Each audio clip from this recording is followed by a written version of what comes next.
Order. Those are the people that will suffer under this government. Order. I call Pesata Sam Lotu-Iiga. Mr. Speaker, I'm not going to stand here and talk about the last Labor government because there's much to talk about this national government that is actually doing things. So I must respectfully disagree with the last speaker who said that this government is standing on its hands. It is not, Mr. Speaker, and I'll just outline a few things that we've accomplished over these last 18 months of government, Mr. Speaker. Mr. Speaker, we inherited an economy that was in trouble. We inherited an economy that had 5 consecutive years of negative export growth. Mr. Speaker, we inherited an economy where the recession had taken a great chunk out of the Kiwi psyche and confidence. And on the 8th of November 2008, Mr. Speaker, the people of New Zealand spoke. They wanted change, they wanted hope, and they wanted jobs. And that's what this government is going to do for the people of New Zealand. Mr. Speaker, under the last government, we had uncontrollable bureaucratic growth.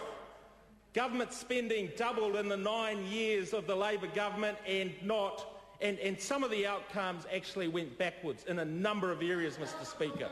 The last speaker talked about Pacific unemployment and about Pacific aspiration. Well, under the last Labor government, we actually did not improve in terms of housing, in terms of income, and in terms of education, Mr. Speaker. So I put the challenge to that last speaker.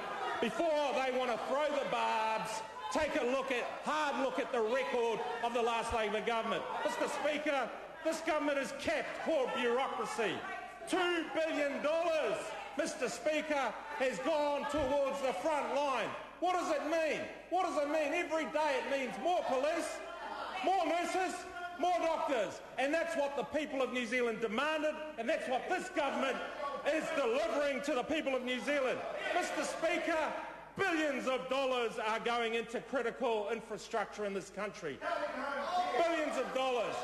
The last government brought a train set for just under $700 million. This government has undertaken to put investment into that train set in order for it to be at least profitable and at break-even level. Mr. Speaker, in my own electorate of Maunga-Kia, I'm proud that this government is finishing off State Highway 20. State Highway 20, a 10-lane highway. And guess what, Mr. Speaker? Mr. Speaker, it's going ahead 6 months ahead of schedule. 6 months ahead of schedule. And I can thank the Minister of Transport for putting the emphasis and putting the energy into getting those projects done.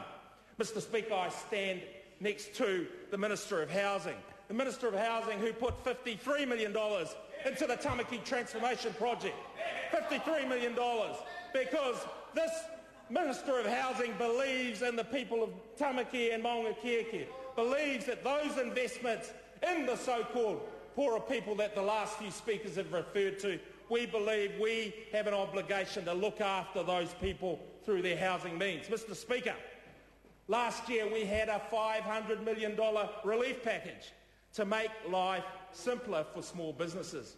And as I travel through Mount Wellington, Penrose, Te Papa, Unehanga, and the businesses, the light industrial businesses and manufacturing businesses that operate in those areas of Maunga-Kia, I see glimmer of hope in their eyes.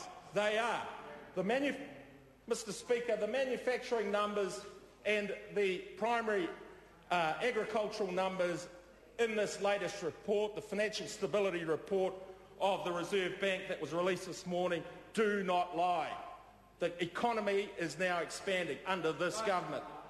Inheriting a recession, now expanding. Mr. Speaker, for the first time in 6 years, we have a trade surplus. We have a trade balance that is positive. Mr. Speaker, current account deficits halved since this government has come into place.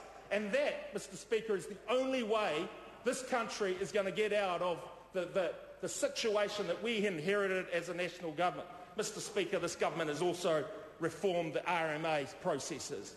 When you talk to developers and you talk to builders, you see that the RMA had become an imposition on them. Mr. Speaker, tomorrow's a historic day. We are going to see a budget that's going to make a difference on the road to recovery. Mr. English is going to do that for this country. Thank you very much.